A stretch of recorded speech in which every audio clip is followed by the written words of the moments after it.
Welcome to Quickies. My videos are for entertainment purpose only. Movie के start में हम एक म्यूज़िक टीचर को देखते हैं। वो एक पियानिस्ट था जो अपने स्टूडेंट्स को बहुत अच्छी तरह पढ़ाता था, लेकिन उसका इंटरेस्ट टीचिंग में इतना ज़्यादा नहीं था क्योंकि वो एक म्यूज़िक क्लब को ज्वाइन करना चाहता था। एक दिन स्कूल की प्रिंसिपल उसको बताती है कि उसकी जॉब परमानेंट हो गई है। ये सुनकर जोई को खुशी नहीं होती। वो घर जाकर अपनी मदर को बताता है कि उसकी जॉब परमानेंट हो गई है, जिससे उसकी मदर बहुत खुश होती हैं। वो अपनी मदर से कहता है कि आप क्यों खुश हो रही हैं, मेरा तो ये ख्वाब नहीं था। उसकी मदर से समझाती हैं कि तुम वहाँ भी तो म्यूज़िक ही सिखाते हो। जोई थोड़ा थोड़ा मान जाता है। इतने में उसे उसके स्टूडेंट की कॉल आती है। वो उसे बताता है कि मैंने एक म्यूज़िक क्लब ज्वाइन कर लिया है जिसमें मैं ड्रमर हूँ। जोई इससे कहता है कि क्या मैं भी वो क्लब ज्वाइन कर सकता हूँ, तो वो उसे ऑफ़र करता है। जोई भागा भागा वहाँ जाता है। क्लब पहुंचकर वो एक लेडी से मिलता है जो उसे कहती है कि अपने स्किल्स दिखाओ। तो जोई लेडी को पियानो प्ले करके दिखाता है। पियानो सुनकर वो बहुत खुश होती है और वो लेडी उसे कहती है तुमने बहुत अच्छा म्यूज़िक प्ले किया है, अब से तुम नाइट शोज़ भी किया करोगे। ये सुनकर जोई बेहद खुश होता है। जोई खुशी खुशी जा रहा था और साथ ही फ़ोन पे बिजी था। उसे ख्याल ही नहीं था कि इर्द गिर्द क्या हो रहा है। अचानक वो एक अनकवर मेन होल में गिर जाता है और यूं जोई की डेथ हो जाती है। अब वो एक सोल में चेंज हो चुका था। जिस जगह वो जाता है उधर बहुत ही अंधेरा था, जिसकी वजह से वो बहुत परेशान हो जाता है। उसे सिर्फ एक बहुत बड़ी बॉल नज़र आती है जो बहुत ही ज़्यादा रोशन थी। उस बॉल तक पहुंचने के लिए स्टेयर्स बनी हुई थी। उस जगह को द ग्रेट बियॉन्ड कहा जाता है। जोई की सोल उस रोशनी की तरफ बढ़ने की कोशिश करती है मगर डर कर वापस आ जाती है। वहाँ और भी बहुत सारी सोल्स थीं। जोई उनसे बात करने लगता है। वो उसे बताती हैं कि हम बहुत टाइम से यहाँ पर रह रहे हैं मगर हमारी वहाँ तक जाने की हिम्मत नहीं हुई। उनमें एक बूढ़ी सोल भी थी जो 106 सालों से यहाँ ही रह रही थी। अब जोई वहाँ से आगे जाता है तो वो एक गार्डन में पहुँच जाता है।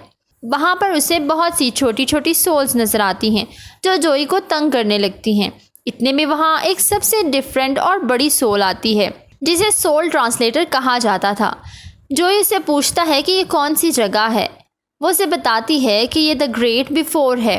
यहाँ पर बहुत सी बेबी सोल्स हैं जिन्होंने अभी दुनिया में यानी अर्थ पर जाना है। अब वहाँ एक अर्थ पोर्टल था जहाँ से बेबी सोल्स जंप करते थे और अर्थ पर चले जाते थे। जोई भी उन बेबी सोल्स के साथ जंप करने लगता है कि शायद वो भी अर्थ पर चला जाए, मगर काफ़ी टाइम जंप करने के बाद भी वो अर्थ पर नहीं जा सकता।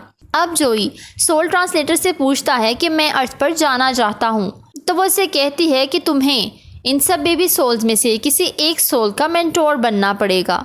जोई से कहता है कि अगर मैं ये ना करना चाहूँ तो सोल ट्रांसलेटर से कहती है कि फिर शायद तुम हमेशा के लिए यहाँ ही रह जाओ। अब जोई मान चुका था और वो मेंटोर की क्लासेस लेने के लिए चला जाता है। जोई के जाने के बाद सोल ट्रांसलेटर के पास अकाउंटेंट आता है। वो इन सारी सोल्स को काउंट करता था जो भी द ग्रेट बियॉन्ड में जाती थी। उससे कोई मिस्टेक हो चुकी थी। अब सोल ट्रांसलेटर उसे मशवरा देता है कि रिकॉर्ड रीचेक कर लो। उधर जोई क्लास लेने के लिए जाता है जिसमें उसे बताया जाता है कि आपको एक पार्टनर मिलेगा जिसके साथ रहकर आप काम सीखेंगे, और ये भी बताया जाता है कि आप एक न्यू सोल के मेंटोर तभी बन सकते हैं जब आपका स्पार्क मुकम्मल होगा। मगर वहाँ पर ऐसा कोई भी नहीं था जो टास्क को कंप्लीट कर सके। अर्थ पर जाने के लिए आपको एक टेस्ट भी देना होगा जिसमें पता चलेगा कि आप अर्थ पर जाने के काबिल हैं या नहीं। अब जोई को एक छोटा मेंटोर मिलता है जिसका नाम 22 था। 22 जोई को अपने बारे में एक्सप्लेन करता है और जोई से पूछता है कि तुम्हारी ज़िंदगी कैसे रही, तुम क्या कर सकते हो। जोई उसे अपने पास्ट के बारे में बताता है कि वो एक म्यूज़िक टीचर था और बाद में उसने म्यूज़िक क्लब ज्वाइन किया और साथ ही उसकी डेथ हो गई। अब मेंटोर 22 जोई की हेल्प करता है और वो मिलकर ऐसे काम करते हैं जिनसे उनका स्पार्क मुकम्मल हो जाए। जोई उधर भी पियानो प्ले करता है और बहुत सारे दूसरे काम करता है मगर स्पार्क कंप्लीट नहीं होता। कुछ टाइम बाद सोल ट्रांसलेटर जोई और 22 के पास आती है और उन्हें बताती है कि अगर अब भी स्पार्क पूरा ना हुआ तो शायद कभी भी मुकम्मल ना हो सके। वो दोनों स्पार्क कंप्लीट करने के लिए जी जान से कोशिश करने लगते हैं और एक ऐसी जगह पर पहुंच जाते हैं जहां बहुत ज़्यादा अंधेरा था और बहुत सारी बैड सोल्स थीं। उनमें से एक बैड सोल इनके पीछे लग जाती है। इतने में एक सेलर उनकी हेल्प करता है दोनों सेलर की बोट पर बैठकर एक जगह जाते हैं। सेलर अपनी स्टिक की मदद से एक सर्कल बनाता है। इतने में सर्कल में अर्थ लाइफ नजर आती है, जिसमें हम देखते हैं कि जोई हॉस्पिटल में है। ये देखकर मेंटोर 22 और जोई जंप करते हैं, मगर इन दोनों की सोल गलती से स्विच हो जाती है और जोई की सोल एक कैट में चली जाती है, जबकि मेंटोर 22 की सोल जोई में। वो दोनों बहुत डर जाते हैं क्योंकि उनके साथ ये पहली बार हो रहा था। 22 यानी जोई स्टेयर्स के नीचे बैठा हुआ था। जोई यानी वो कैट उसे समझाता है कि कुछ नहीं होता और फिर उसके लिए वो पिज़्ज़ा लेकर आता है जो उसे बहुत पसंद था। ये खाने के बाद वो दोनों बाहर आते हैं और रास्ते में म्यूज़िक क्लब की प्रेसिडेंट उन्हें देख लेती है। जोई को घर पहुंचते ही कॉल्स आने लगती हैं, मगर बिल्ली होने की वजह से वो उन्हें उठा नहीं सकता था। फिर वो अपने स्टूडेंट का भेजा हुआ वॉइस नोट सुनता है। ये सुनकर वो बहुत खुश होता है, मगर अब क्योंकि वो एक बिल्ली था, वो मेंटोर 22 को समझाने लगता है और फाइनली 22 मान जाता है। फिर वो एक सैलून में जाते हैं और इसके बाद वो अपनी मदर की शॉप पे जाता है। उसकी मदर उसे बहुत प्यारा ड्रेस देती हैं और वो बहुत ही खूबसूरत लग रहा था।